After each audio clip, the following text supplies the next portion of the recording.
Hola a todos, bienvenidos a otra sesión más de nuestro curso sobre lógica y filosofía de la lógica aquí en el Pensamiento en Llamas. Y bueno, pues en esta ocasión vamos a introducirnos ya al bloque o al segmento de nuestro curso dedicado al tema de las lógicas no clásicas, comenzando con esto que se conoce como las lógicas informales, ¿de acuerdo? Y bueno, pues las lógicas informales, digamos que están motivadas o que comienzan a proponerse a partir del siguiente cuestionamiento.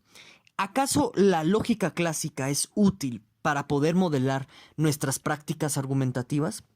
Porque digamos que lo que hemos visto hasta la sesión 10 del presente curso, pues está muy bonito, digamos que pues tiene cierto tipo de idealidad que podría funcionar en un contexto pues justo, bastante idealizado, pero de pronto, como vamos a ver en la presente sesión, parece muy difícil aterrizar lo que nos dice la lógica clásica a nuestras prácticas argumentativas ya concretas, ¿de acuerdo? Bueno, y ya, pues antes de comenzar como tal y para cerrar esta breve introducción de la presente sesión, me gustaría dar primero que nada un enorme agradecimiento a todas aquellas personas que decidieron volverse miembros del canal, porque bueno, sin sus retribuciones económicas el pensamiento en llamas no podría seguir existiendo, ni podríamos continuar nosotros con esta oferta pública y gratuita de cursos de filosofía. Entonces, un enorme agradecimiento a todos ustedes. También agradezco a todas aquellas personas que dan super chat en los directos del canal, porque bueno, también sus contribuciones económicas ayudan bastante al mantenimiento del pensamiento en llamas. Muchas gracias a todos ustedes. Y por último, pues también agradezco a todas aquellas personas que han decidido darle continuidad y seguimiento a las presentes sesiones de este curso, porque bueno, si ustedes no vieran estos videos, pues evidentemente no tendría ningún sentido hacerlos. Entonces, muchísimas gracias a todos ustedes. Y ya cierro la presente introducción de esta sesión, nada más recomendándoles este librito que pueden ver aquí en la pantalla de Walton, de Lógica Informal. Es muy didáctico y la verdad me parece que es uno de los mejores que tenemos ahorita en habla hispana. Entonces, para que se puedan seguir introduciendo a todos aquellos que estén interesados en esta temática. Bueno, ahora sí, vamos a comenzar.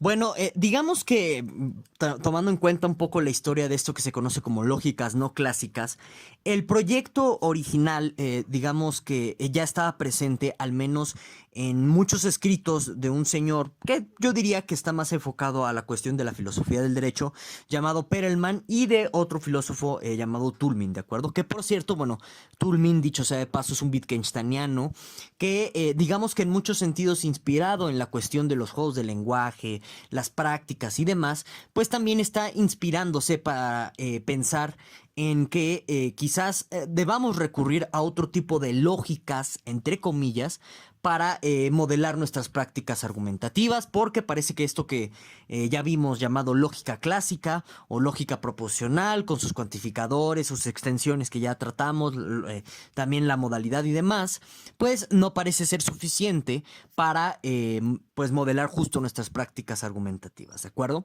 Bueno, entonces estos dos señores, como les decía, son los iniciadores y también aquellos que les dan una forma ya concreta y bien hecha, también con una cierta fundamentación filosófica, a este proyecto de las lógicas no formales, ¿no? Sí es importante, creo yo, enfatizar esto porque de pronto hay muchas atribuciones a otras personas que quizás no viene mucho al caso, ¿no? Bueno, dicho sea de paso, voy a tratar el tema de la lógica informal de Perelman hasta que veamos lógicas deónticas, que me parece que van a ser dentro de unas 4 o 5 sesiones, porque digamos que el proyecto de lógicas deónticas de Perelman sí está muy basado o sí está partiendo bastante de ciertos proyectos de lógicas deónticas o de razonamiento jurídico, por lo que me parece que sí podemos meter pues esa consideración de Perelman cuando ya estemos viendo lógicas deónticas, porque pues necesitamos este tipo de datos de qué son las lógicas deónticas para entender muchas cosas que nos están explicando Perelman. Bien, por lo tanto, nada más para esta sesión de lógicas informales me voy a enfocar en Toulmin, ¿de acuerdo? En el proyecto de lógicas informales que trae Toulmin y en algo que se conoce como el esquema argumentativo de Toulmin, que bueno, se suele utilizar en muchas disciplinas, no nada más en la filosofía, también en teoría literaria se suele usar para interpretar pues ciertas tramas y demás, es otro paquete que, bueno, pues a continuación lo vamos a ver. Bueno, entonces dicho eso, ¿qué es lo que, o bueno, de qué puntos en concreto se está basándose o partiendo el proyecto de lógicas informales de Toulmin?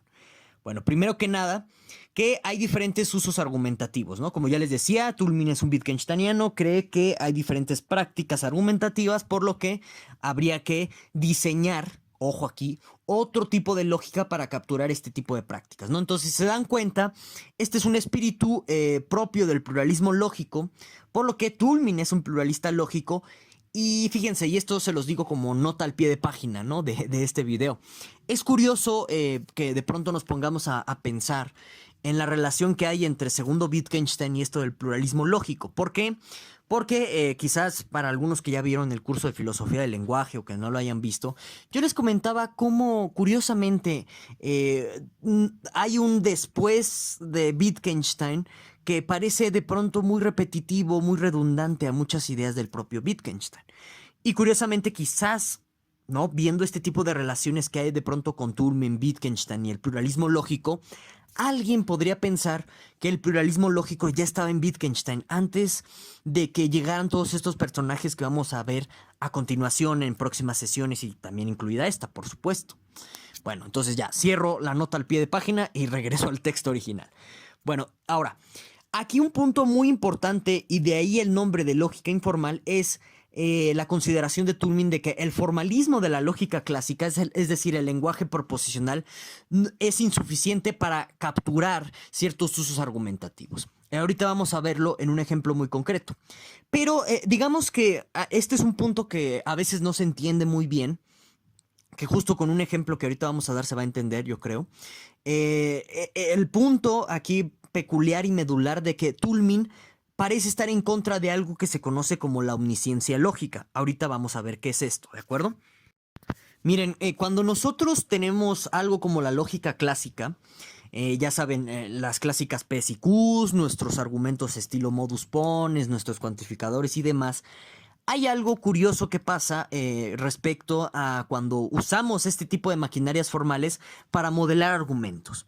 ¿Y qué es esto curioso que pasa? Bueno, que en pocas palabras presuponemos que los sujetos que están debatiendo cuando aplicamos esta herramienta formal de la lógica proposicional clásica, los tenemos que presuponer a los sujetos del debate como poseedores de algo que se conoce como omnisciencia lógica.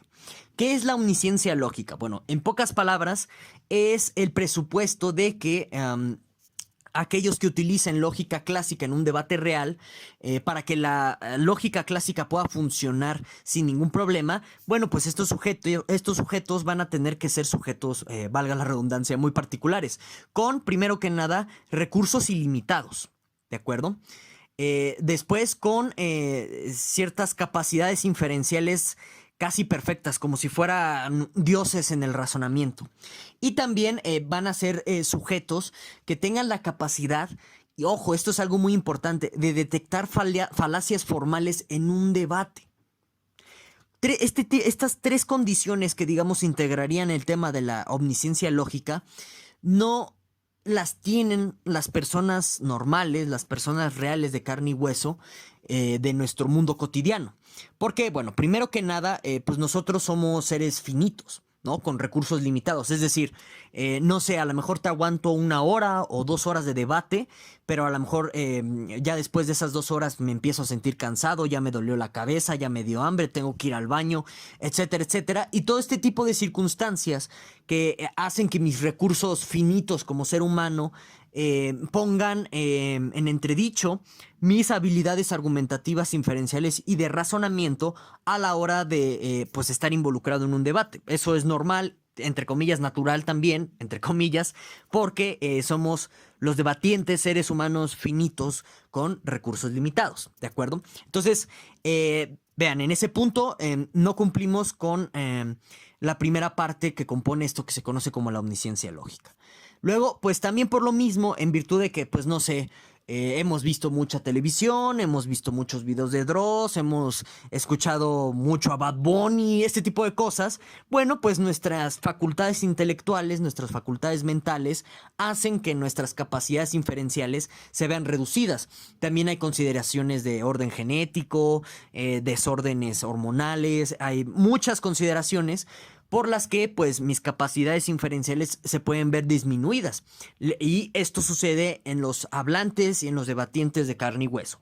Por lo que pues no cumpliríamos en este sentido la segunda parte de la consideración de la omnisciencia lógica, que es inferencias infalibles, por así decirlo, que tenemos una capacidad inferencial cuasi perfecta o perfecta en todo su sentido, ¿de acuerdo? Y ya por último, bueno, pues también tenemos el punto de que nosotros, los debatientes de carne y hueso, somos muy incapaces de pronto de tener a primera mano una detección de las falacias argumentativas, al menos en términos de la lógica clásica.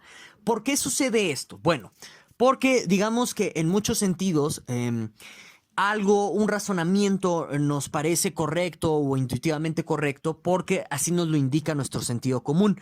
Y el sentido común en muchos sentidos pues no es para nada común. De hecho es bastante subjetivo. Igual depende de nuestras experiencias, depende de nuestra estructura cognitiva, que digamos que lo que a mí me parece o me pueda sonar bastante obvio, bastante evidente, algo muy propio de mi sentido común, puede que para ti no lo sea. Entonces, partiendo de ahí, pues nosotros privilegiamos el uso del sentido común para evaluar argumentos en un debate antes de que pues metamos nuestra maquinaria formal o que metamos pues todo lo que hemos aprendido en nuestras clases de lógica proposicional clásica y con ello pues la teoría de la argumentación ortodoxa o clásica que se fundamenta en esta lógica proposicional. No lo hacemos por esto, porque nosotros como seres humanos con muchos defectos, prejuicios y demás, privilegiamos nuestro sentido común antes de la maquinaria formal para la evaluación de los argumentos. Bueno, y entonces en este sentido no se cumple la función de que tengamos capacidad de detectar falacias, por lo que pues no tenemos condiciones de omnisciencia lógica nosotros seres humanos finitos. Por ello, pues en pocas palabras, la lógica clásica solamente podría modelar argumentos de computadoras con recursos infinitos, ¿no? Que ahorita no existen computadoras con esos recursos. Pero, pues nada más, una computadora puede tener omnisciencia lógica y en este sentido el debate que sostengan dos computadoras puede ser muy bien modelado a partir de, pues, la lógica clásica, ¿de acuerdo? Entonces, noten ustedes que todas estas consideraciones son las que están inspirando a Toulmin para decir que no alcanza la lógica clásica o que no es suficiente tanto en su formalismo como en todas las exigencias formales que revisamos en sesiones anteriores, para describir, ojo, esta palabra es muy importante, ya veremos por qué, para describir nuestras prácticas argumentales, ¿de acuerdo? Y bueno, pues dicho eso, lo que propone Toulmin como un modelo descriptivo, otra vez vuelvo a ser muy enfático respecto a esa palabra, descriptividad, como un modelo descriptivo de nuestros procesos argumentales sería el que ustedes pueden ver en la pantalla, ¿no? Entonces, ahorita les voy a dar un ejemplo que espero que les sea bastante agradable, bastante didáctico para que entendamos pues cómo está operando este modelo argumentativo toulmiano. Entonces, pero primero lo voy a explicar en términos muy generales antes de meterme con el ejemplo concreto. El modelo toulmiano que ven en pantalla, como les menciono, trata de describir qué está sucediendo en un proceso argumental. En este sentido hay que entender, ojo, esto es algo muy importante, que para Toulmin la discusión, la práctica de la argumentación es una práctica constructiva entre dos. ¿Qué quiere decir eso? Que, bueno, solamente puedes tener en sentido estricto un argumento si existe otra persona que esté colaborando contigo en la construcción de tus evidencias, de tus garantías, de tus respaldos, etcétera. Ahorita vamos a explicar qué es todo esto, ¿de acuerdo? Algo muy interesante porque, digamos, si se dan cuenta, la lógica clásica, como es muy abstracta, en realidad es una lógica sin debatientes, nada más se está construyendo ella misma a partir de sus mismos axiomas, a partir de sus mismas reglas, de sus mismas definiciones semánticas. Se puede construir sin pues tener en consideración a alguien más. Entonces, nada más me gustaría, sí me importaba resaltar esto respecto al modelo tulmiano porque es algo, creo yo, muy interesante, muy importante. En fin. Bueno, entonces, ahora sí, explicamos primero en una forma muy general el esquema o el modelo que ven ahorita en pantalla para que, pues metiéndonos en el caso concreto, puedan entender cómo está funcionando. Bueno, entonces todo comienza en el modelo de Toulmin con una aserción. ¿Qué es esto de una aserción? Pues una afirmación o simplemente una tesis sobre cualquier cosa, ¿no? En un sentido afirmativo. Por ejemplo, si yo digo la luna es verde, Dios existe, Tomás de Aquino es genial, todas estas son tesis, ¿de acuerdo? Entonces, ¿cómo funciona el modelo de Toulmin? Según lo que hacen las personas de carne y hueso es, dicen una cosa de este estilo, ¿no? Como, por ejemplo, la luna es verde. Y luego, les digo, tiene que haber un contrario que llegue y le cuestione, oye, ¿por qué estás diciendo eso?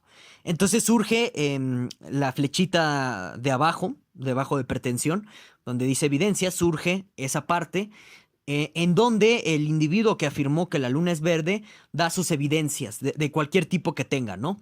Puede ser empíricas, pueden ser argumentales, pueden incluso hasta ser falacias. Ahorita nos vamos a meter un poco en esa consideración. No importa, aquí lo que está modelando el argumento de Toulmin es cómo se comportan los debatientes reales de carne y hueso, según esto, ¿no? Entonces, en la parte de evidencias va todo eso. Y después, si el otro debatiente dice, bueno, pero ¿cómo sé que todos esos datos, esas razones que me estás dando, pues me permiten saber que es verdad que la luna es verde? Entonces pasamos a la parte donde dice garantías, en donde la persona que está afirmando que la luna es verde tiene que proporcionar, pues en términos muy generales, estándares, criterios, que justo lo que terminen por hacer es validar el salto inferencial de sus evidencias a sus aserciones. Es decir, que lo que trate de hacer es conectar, al menos en términos de una cadena inferencial, qué está pasando con la relación entre lo que dicen y sus pruebas, ¿no? Entonces, noten ustedes que Toulmin no tiene una noción de consecuencia lógica, ¿eh? Ojo, eso es algo interesante y a la vez muy problemático. Ya después veremos por qué es esto problemático. Y luego justo si la otra persona está diciendo, bueno, ¿y cómo sabes que pues este tipo de estándares que me estás dando garantizan que la evidencia pruebe a su vez tu afirmación de que la luna es verde? Bueno, entonces la persona que afirmó que la luna es verde tiene que dar todavía más evidencias, más datos de respaldo justo a las garantías. Y ahora, aquí algo interesante e importante a notar es que este esquema o este modelo argumentativo toulmiano no es cerrado. ¿Qué quiere decir eso? Que no lo terminas nunca, porque se dan cuenta de respaldo, que son los datos a las evidencias, puedes seguir dando garantías y esas garantías pueden seguir siendo cuestionadas y tienes que dar más respaldos, más datos y así te vas en una cadena infinita, ¿no? Por supuesto que justo en una modelación de un debate cualquiera, esto no se da porque de nuevo somos individuos finitos, nos cansamos y le decimos al otro, bueno, ahí nos vemos, y haz lo que quieras. Ya cuando vemos que se está portando muy necio o es un escéptico así de lo más irracional, etcétera, pues simplemente le decimos adiós y nos vamos, ¿no? No, o empiezan las peleas de cantina barata. Eso también pasa en la realidad, ¿no? Bueno, entonces aquí digamos que si vemos en la cadenita que va de aserción hasta datos de respaldo, es un sentido, vamos a llamarlo así, dialéctico de la discusión, pero por supuesto que en la aserción, también el que está pues dando este tipo de aserciones tipo la luna es verde, tiene que dar primero que nada una prueba, si se le cuestiona, o un tipo de razonamiento o algún tipo de evidencia sobre el grado de certidumbre, o sea, decir qué tan necesaria, qué tan universal, qué tan particular es la aserción que estás dando y demostrar o tratar de dar razones de por qué toda luna es verde o porque la luna siempre ha sido verde, etcétera, ¿no? Y justo También en este sentido se da del lado inverso, del lado derecho de la pantalla, donde dice reservas. eh, Toulmin explica ahí que justo se da, digamos, toda una parte de argumentación negativa. ¿Qué quiere decir eso? Que el contrincante lo que hace es plantear una serie de objeciones que lo que hacen es pues tratar de falsear la afirmación, ¿de acuerdo?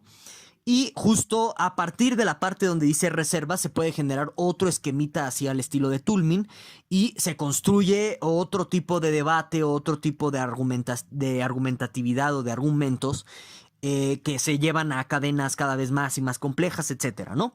Como pueden darse cuenta, el modelo de Toulmin tiene una gran virtud explicativa, que es que nos permite modelar la complejidad argumentativa, incluyendo a las mismas falacias que se usan en un debate, dentro de algún tipo de esquema, de tal suerte que nos permite al menos conectar o también al menos tratar de comprender cómo se dan los saltos entre evidencias o datos y las afirmaciones, ¿de acuerdo? Que eso es algo muy importante, pues digamos, en un debate, ¿no? Ver si tus razones, datos, evidencias, si están soportando o no tus afirmaciones o pretensiones de tesis, ¿de acuerdo? Y bueno, pues como les dije, vamos a ver un ejemplo muy concreto sobre cómo se desenvuelve este esquema toulmiano para describir qué está pasando en una discusión en concreto. Y para ello, pues vamos a comenzar con, o vamos a usar la aserción o la tesis de la Tierra es plana, ¿de acuerdo?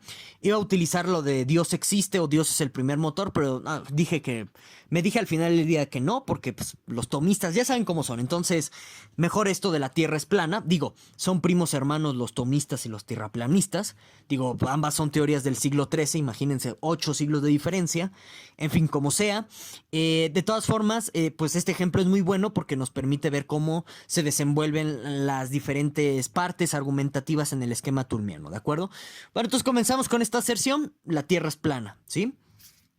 Entonces, cuando imaginen ustedes que llega un tierraplanista, les dice esto de la Tierra es plana, y evidentemente, pues nosotros que quiero pensar que todos los que me están escuchando no piensan esto de la Tierra es plana, pues vamos a preguntar razones, ¿no? Y lo más inmediato sería preguntarle a esta persona, ¿por qué no? O sea, ¿por qué dices que la Tierra es plana? Y lo que va a hacer el tierraplanista en este sentido, siguiendo el esquema toulmiano, es darnos evidencias, ¿no? Y estas evidencias pretenden ser algún tipo de razón particular para que, pues, la Tierra es plana sea un enunciado verdadero. Y supongan ustedes, en este ejemplo hipotético, que el tierraplanista nos da las siguientes 3 razones. Primera, bueno, ¿sabes qué? Pues la Tierra es plana porque si te paras en el horizonte todo se ve plano. También, pues, ¿sabes qué? La Tierra es plana porque los aviones no vuelan por el Pacífico, ya que si volaran por el Pacífico, pues jamás darían curvas o jamás desviarían sus trayectorias, una cosa así por el estilo, irían volando de una forma irregular, etcétera, pero pues como justo no lo hacen, por eso la Tierra es plana, ¿no? Bueno, eso es lo que dicen, o más o menos lo que yo he entendido al respecto.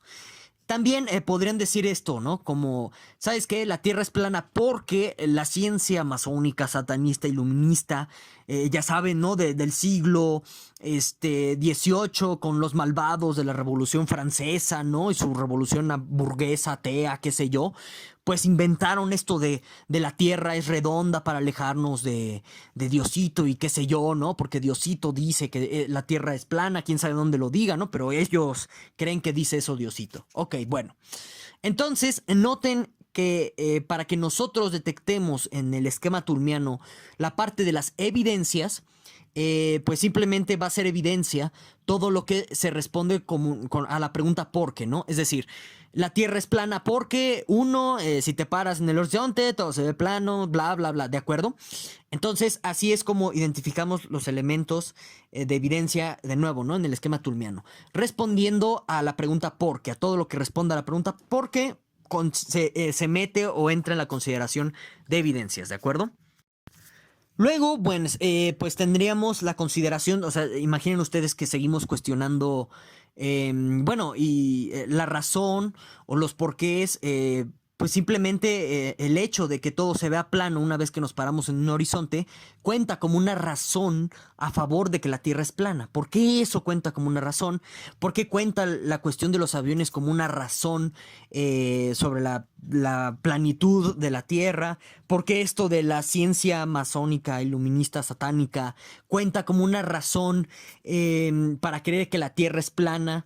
¿De acuerdo? Entonces, noten que la parte de garantías, nosotros en el debate argumentativo accedemos a la parte de garantías cuando cuestionamos la conexión entre las razones y la aserción, ¿no? Cómo estas evidencias son, de hecho, evidencias de nuestras aserciones, ¿de acuerdo?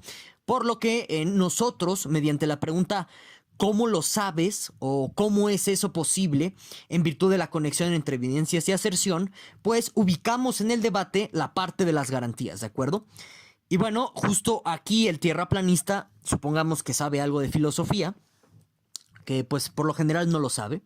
Entonces, supongamos que sabe algo de filosofía y puede, dar por garantías lo siguiente, ¿no? Digamos que lo que garantiza que uno cuenta como una razón para la Tierra plana, y bueno, 1 y 2 que cuentan como razones para la cuestión de la tesis de la Tierra plana, es un tipo de realismo ingenuo en donde, pues, ¿sabes qué? Si algo se ve así, pues es así, ¿no? Todo lo que veo es todo lo que veo y se acabó. Bueno, entonces bajo esta tesis de realismo ingenuo, digamos que sí cuenta como una razón el que el decir lo del el horizonte, que todo se ve plano y lo de los aviones, sea justo una evidencia a favor de la Tierra plana. Noten aquí lo siguiente, no estamos hablando en ningún momento de consecuencia lógica, estamos hablando como de consideraciones teóricas que vuelven válidas a las razones que estamos arrojando para la cuestión de nuestra tesis o de nuestra aserción en el debate. Ojo ahí, esto es algo importante que sí me gustaría que lo mantuvieran en su mente para la reflexión que vamos a hacer en unos minutos más, ¿de acuerdo? Y bueno, sobre 3, por ejemplo, pues podríamos decir que, bueno, pues como los masones, satanistas, iluministas fueron los que ganaron a la bendita Santosacra Iglesia Católica Apostólica Romana, pues justo pues es una visión de los vencedores, esto de la Tierra es redonda, y pues siguiendo a Benjamin, pues deberíamos dar una vuelta a los vencidos, ¿no? A la Iglesia Católica que perdió contra la ciencia masónica, satanista, iluminista, y considerar la tesis de la Tierra plana, ¿no? Ojo, yo ya he escuchado usos de Benjamin para este tipo de discusiones en este sentido, ¿no? Bueno, y de nuevo, pues en este sentido, esta apelación a la filosofía de la historia de Benjamin cuenta como una garantía para 3 en el sentido de, bueno, pues sabes qué, sí cuenta como una razón la cuestión de la Tierra es plana porque a lo mejor los masones nos engañaron a todos, ¿no? Porque ellos escribieron la historia en virtud de que fueron los vencedores, ¿de acuerdo? Y bueno, pues por supuesto, en este sentido yo puedo seguir cuestionando, podemos seguir cuestionando las garantías que nos dé el tierraplanista, y entonces él ya tiene que darme un respaldo, una evidencia de respaldo.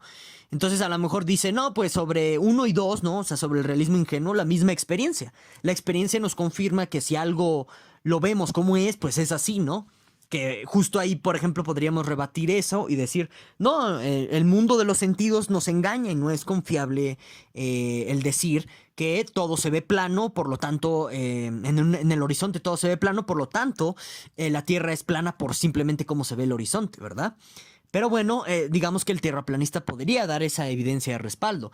También sobre 3 podría dar como evidencia de respaldo los engaños de la élite, ¿no? Y esto de la reescritura de la historia por parte de los masones, satanistas, iluministas y qué sé yo, ¿no? Bueno, entonces, justo este tipo de cosas ya, si se dan cuenta en el esquema, nos invita a que si seguimos cuestionando la evidencia de respaldo, vamos a regresar a la parte de garantías, y de garantías va a tener el tierraplanista que dar más respaldos, y si seguimos cuestionando, dará otra garantía, y así. Entonces, si se dan cuenta, para Toulmin, ojo, las discusiones no son cerradas, como ya mencionábamos. Se pueden extender un debate infinitamente, siempre que nosotros seamos infinitos, o bien se podría extender un debate a través de décadas, siglos y demás. Ojo, eso es interesante. Pero justo, digamos que aquí también el debate con el tierraplanista puede tener otro cariz, o se pueden desarrollar otras ramas en la discusión si nosotros, por ejemplo, le pedimos al tierraplanista o le cuestionamos su modalidad. ¿Qué quiere decir esto? Que nosotros le cuestionemos qué tan necesario es su enunciado, qué tan posible puede ser, qué tan verdadero, qué tan falso en términos de la posibilidad lógica y demás. Entonces se abre otro tipo de vertiente de debate que no necesariamente implica dar razones de aquí abajo. Podríamos ya apelar a mundos posibles, etcétera. Pero justo tú puedes cuestionar las aserciones, o bien dice Toulmin que en los debates esto suele ocurrir, mediante cuestionamientos a la modalidad, ¿de acuerdo? Y bueno, por supuesto que también en este sentido tú puedes, o se puede dar el caso de que no necesariamente caigamos, perdón, a la cuestión de las evidencias o pasemos a ese paso en concreto, valga la redundancia, sino que nos vayamos directo a las reservas y tú como objetante de la tesis de la Tierra es plana, antes de que el contrario de sus razones tú te adelantes y pongas las objeciones de la tesis, ¿no? Y digas, no, pues sabes qué, la refracción de la luz. Digo, ya conociendo los argumentos típicos de los tierraplanistas, dices, no, mira, pues por la refracción de la luz, no se puede explicar a la Tierra como plana. Por la cuestión de el ahorro de combustible, los tratados internacionales, la voz de pilotos expertos y demás, pues todo este tipo de cosas desmienten toda la serie de rumores que hay en torno a que pues los aviones no vuelan por el Pacífico, porque de esta forma se comprobaría que no cambian de grado o no cambian de maniobrabilidad o no cambian de direccionalidad cuando están volando, ¿de acuerdo? Lo cual mostraría la planitud de la Tierra, ¿sí? Eso también eso es una objeción considerable. También está la cuestión de la Tierra, con la Tierra redonda es una mejor explicación, independientemente de que pues sea producto de la ciencia masónica, el satanista iluminista, eso no importa, siempre que pues sea la mejor explicación al modelo de la Tierra plana, pues da igual quien la proponga, ¿no? Como sea, el punto aquí es que si nosotros nos adelantamos a las razones o a las evidencias dadas por un tierraplanista en este ejemplo, estaríamos, como les mencionaba, dando las reservas, y a partir de las reservas se va a desenvolver otro tipo de esquema argumentativo similar al que se desenvolvió con el tierraplanista cuando surgió la parte de evidencias. Digamos que ya las reservas se pueden volver a su vez aserciones, y a partir de las aserciones pues cada uno de nosotros tendría que dar evidencias si el terraplanista no las cuestiona. Entonces, si se dan cuenta, el esquema sigue haciéndose más y más grande, y pues no nos va a caber la pantalla del dispositivo para englobar toda la complejidad que hay en una discusión en este sentido, ¿de acuerdo? Pero bueno, aquí está el ejemplo del caso práctico para que, bueno, pues todos aquellos que estén interesados en utilizar el esquema toulmiano lo usen sin ningún problema. Cualquier duda al respecto, bueno, pues ya sabes, déjamela en la caja de los comentarios. Ahora, pues ya para cerrar justo el video de esta sesión, me gustaría plantear la siguiente objeción, ¿no? Que es una objeción clásica y tradicional que se le suele plantear mucho a las lógicas informales. A ver, si se dan cuenta, la lógica informal parte de una aspiración descriptivista. ¿Qué quiere decir eso? La lógica informal está únicamente interesada a describir cómo se dan los procesos argumentales, ¿de acuerdo? Ok. Pero entonces, ¿qué pasa con la noción de falacia? Por ejemplo, piensen en este argumento, el que tradicionalmente se conoce como argumento de la ignorancia o el ad ignorantiam. Este tipo de argumentos, pues digamos que bajo un esquema toulmiano, simplemente se explican como una razón en la parte de evidencias o como un elemento en la parte de garantías y sin más, ¿no? Y aquí el hecho problemático es que, pues bueno, como estamos nada más en un ámbito de pura descriptividad, nosotros no estamos legitimados para decir que eso es inválido directamente, si ustedes se dan cuenta. Si seguimos a Toulmin y a su esquema, cuando una persona en un debate hace o comete un tipo de falacia, nosotros nada más capturamos descriptivamente esa falacia y se acabó.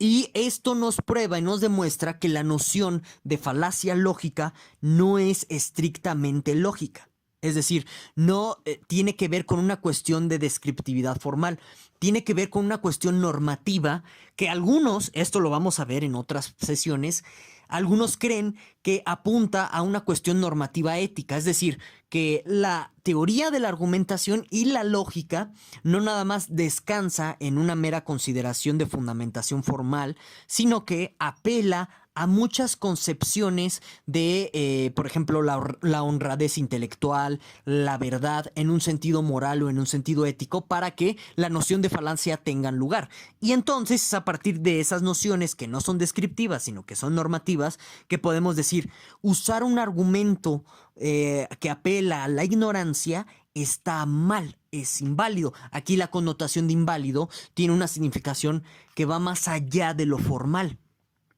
Pero justo el gran problema que tiene el proyecto de la lógica informal tulmiana es que me pierde por completo la noción de falacia y no sabemos si sea muy conveniente tener una lógica sin una noción de falacia, en un sentido normativo, ¿verdad? Acuérdense que no todo lo normativo es malo por se, no es malo per se, no hay que satanizarlo. Pero justo en este sentido, como les decía, tener una lógica puramente descriptiva sin la noción de falacia a un nivel normativo es problemático porque nos gustaría decir que argumentos no van, no cuentan, ¿sí?